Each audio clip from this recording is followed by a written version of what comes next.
Baik, kembali ke pembahasan tentang iman sebagai pondasi akhlak ya di dalam Islam. Ketika Allah Subhanahu wa taala memberikan aturan-aturan, menurunkan syariat ya dan menjadikan Islam menjadi agama yang diridhoi di sisi Allah Subhanahu wa taala, mereka yang sudah mengenal Allah maka akan menerima Islam itu dengan penuh keridhaan ya. Dan mereka yang kemudian tidak mengenal Allah pasti merasa ya Islam itu hanya sebagai beban. Makanya kita mengatakan raditu billahi rabba wa bil islami dina ya wa bi Muhammadin nabiyyan wa rasulah. Ya kita ridho Allah sebagai Tuhan kita, ya Islam sebagai agama kita, dan Nabi SAW sebagai ya Nabi dan Rasul untuk kita. Ya, dan ini yang memang mereka yang sudah memahami tentang Islam itu bukan beban, ya, tapi Islam itu kebutuhan. Kenapa kita berislam? Karena kita butuh Islam.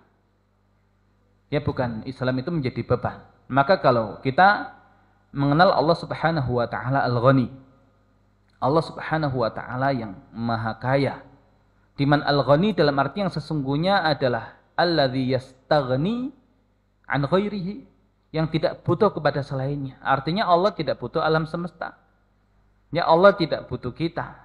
Allah tidak butuh ibadah kita. Tapi kenapa Allah Subhanahu wa taala membuat aturan-aturan ya di dalam kehidupan kita? Untuk siapa aturan-aturan itu?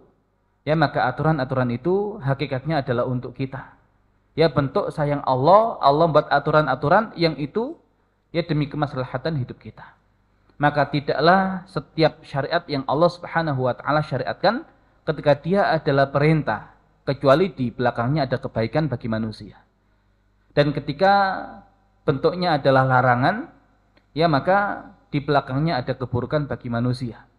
Kalau perintah itu sampai Allah wajibkan, ya maka ini menjadi kebutuhan yang tidak bisa ditinggalkan oleh manusia. Dan kalau ditinggalkan pasti ada madarat dan keburukan, ya bukan hanya di akhirat, ya tapi juga di dunia.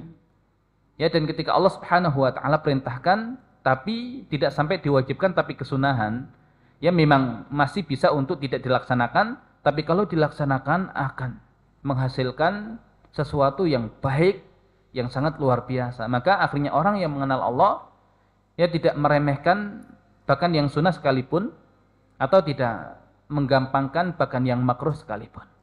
Ya, karena setiap perintah Allah mengandung kebaikan bagi kita, dan setiap larangan Allah ya ketika dikerjakan memang menimbulkan madarat yang kembali kepada kita.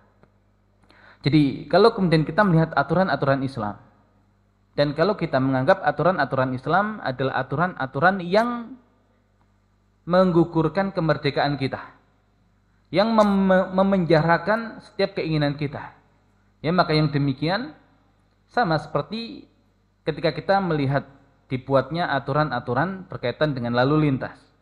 Kalau kita menganggap aturan lampu merah itu ya adalah untuk membatasi kemerdekaan seseorang berkendara, ya maka sama seperti seseorang yang kemudian menganggap aturan Islam itu sebagai ya pengekang dalam kehidupan dia.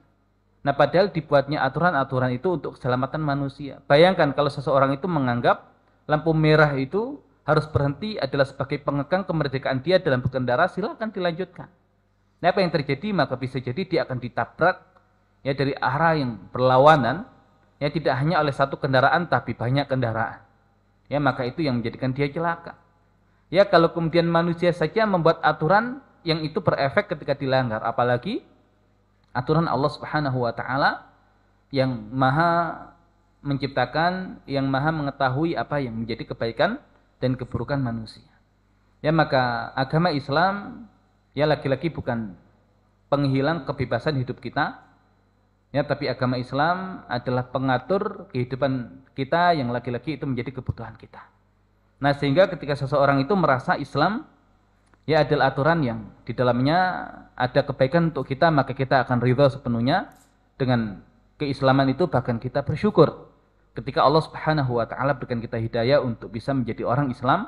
Tapi kalau kemudian kita merasa Islam itu sebagai aturan yang membatasi kemerdekaan kita, kebebasan kita, maka biasanya orang seperti ini ya tidak akan nyaman dalam keislamannya, dan cenderung ya tidak bangga dengan keislamannya. Ya, dan ini yang terjadi pada kebanyakan muslimin hari ini. Islam hanya Islam KTP. Ya Islam, tapi kemudian ridho menjual Islamnya itu untuk sesuatu yang bersifat duniawi. Dan lagi-lagi orang yang berakal, ya orang yang berakal ya adalah orang yang kemudian bisa mengambil sesuatu yang menjadi pelajaran bagi dirinya. Ya tanpa menunggu keburukan itu terjadi pada dirinya. Ya kalau ya di sebuah jalan ya ditulis peringatan ya dilarang melintas jalan kereta api.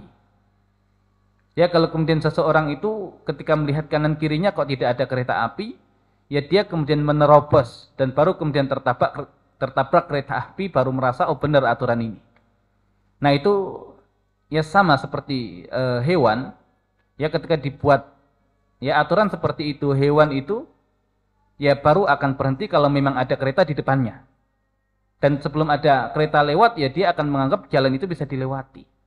Tapi manusia itu karena punya akal yang dia miliki maka dia berhenti hanya dengan aturan.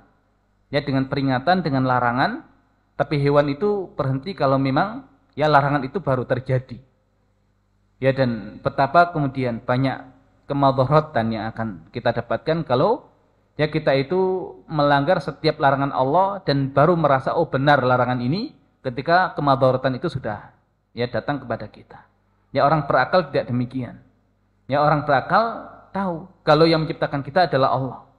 Yang membuat kehidupan adalah Allah. Maka yang paling berhak dan paling tahu untuk membuat aturan yang baik dalam kehidupan ini adalah Allah Subhanahu wa taala. Ya maka seseorang yang merasa dirinya merdeka adalah ketika dia melepaskan aturan manusia untuk mengikuti aturan Robnya manusia.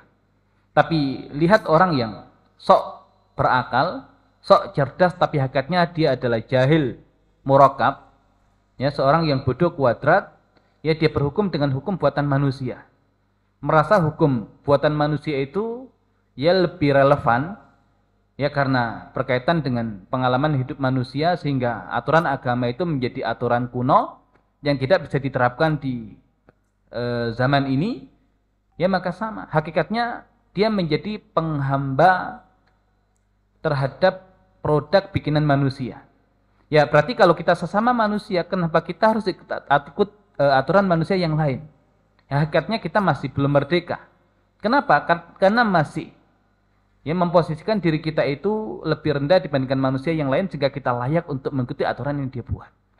Tapi kalau kemudian kita lepaskan aturan manusia dan kita hanya mau diatur dengan aturan Robnya manusia, nah ini merdeka dalam arti yang sesungguhnya. Ya karena kita tidak sedang merendah di hadapan yang sejajar dengan kita, tapi memang kita merendah di hadapan Rob yang dia adalah pencipta kita, dia adalah ilah kita, ya dia adalah yang ingin kehidupan yang terbaik bagi kita. Nah itu aturan Islam. Dan ini hakikat yang kemudian perlu kita pahami. Ya dan itu tidak mungkin kemudian bisa dipahami, bisa diamalkan kalau tidak cukup ilmunya tentang Allah Subhanahu wa taala, kalau tidak cukup imannya kepada Allah Subhanahu wa taala. Maka lagi-lagi ya pendidikan hari ini yang membutuhkan sentuhan yang sangat kuat berkaitan dengan iman kepada Allah dan ilmu tentang Allah Subhanahu wa taala. Di setiap jenjang manapun, bahkan di setiap fase kehidupan manusia manapun, ya keduanya tidak bisa dilepaskan ya untuk bisa mendatangkan kehidupan yang baik dan kebahagiaan di dunia ini.